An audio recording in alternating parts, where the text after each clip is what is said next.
Hello students, good evening. मैं आपको baking soda करवा रही थी, तो रिवीजन करते हैं बेकिंग सोडा का।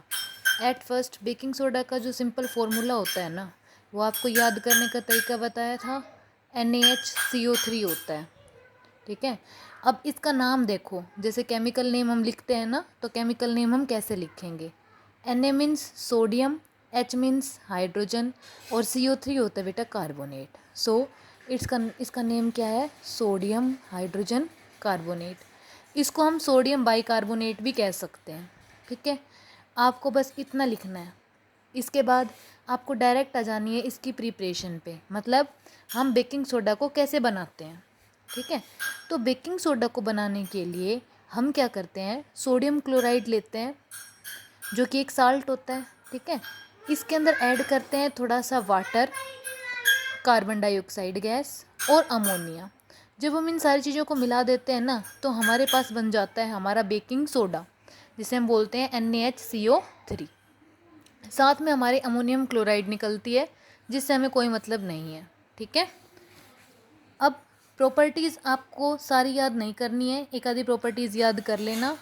अगर सारी याद होती हैं तो वेल एंड गुड, ठीक है। सबसे पहले बात आ जाती है कि बेकिंग सोडा कैसा होता है। तो बेकिंग सोडा आपको पता है एक वाइट पाउडर होता है, ठीक है। ये स्टेबल होता है एयर के अंदर, मतलब रिएक्ट नहीं करता एयर के साथ में। जैसे कि मॉइस्चर के साथ में या एयर के साथ रिएक्ट करके कई चीज़ें ख़राब हो जाती हैं ना, तो बेकिंग पाउडर वगैरह इस तरीके से नहीं होता है, स्टेबल होता है ये एयर के अंदर। नेक्स्ट बात आ जाती है बेटा कि बेकिंग सोडा जो होता है, जब उसको हम हीट करते हैं ना, तो वो क्या बना देता है, सोडा ऐश, ठीक है। बेकिंग सोडा को जब हीट करते हैं तो क्या बना देता है, सोडा ऐश। ये सोडा ऐश जो होगी ना, ये हमारा वॉशिंग सोडा बनाने में इस्तेमाल होगी, ठीक है। साथ में वाटर और कार्बन डाइऑक्साइड भी निकल जाता है। अब मेन बात आ जाती है इसकी, वो क्या है, यूजेस।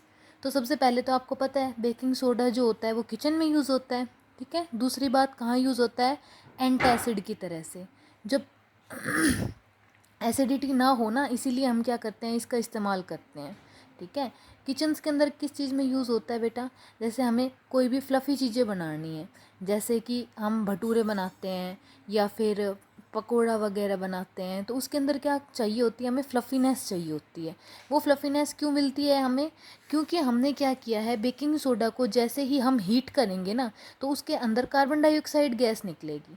वो कार्बन डाइऑक्साइड गैस क्या होगी, जो मटेरियल हमारा है उसके बीच में जगह पे स्पेस ऑक्यूपाई कर लेगी, और उस वजह से फ्लफ़ीनेस आ जाती है, ठीक है। तो जो फ्लफ़ीनेस आती है चीज़ों में, वो किस वजह से आती है, कार्बन डाइऑक्साइड गैस की वजह से। एंटासिड का मतलब क्या होता है बेटा, जैसे कि एसिडिटी वगैरह हो जाती है, तो एसिडिटी होने पर हम क्या लेते हैं, इनो वगैरह लेते हैं, है ना। तो इसी तरीके से बेकिंग सोडा भी एज ए एंटासिड काम करता है, क्योंकि बेकिंग सोडा एक बेस है, ठीक है। तो ये एसिड को न्यूट्रलाइज करवाने में हेल्प करता है, ओके।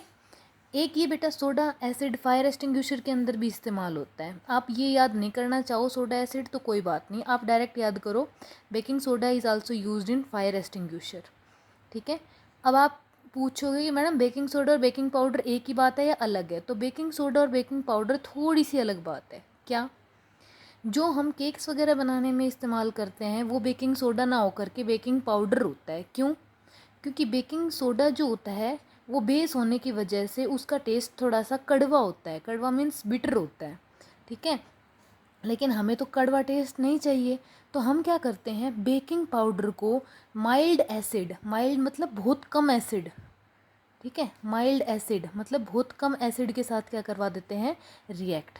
और एसिड के साथ रिएक्ट करवाते ही वो किस में कन्वर्ट हो जाता है, बेकिंग पाउडर में।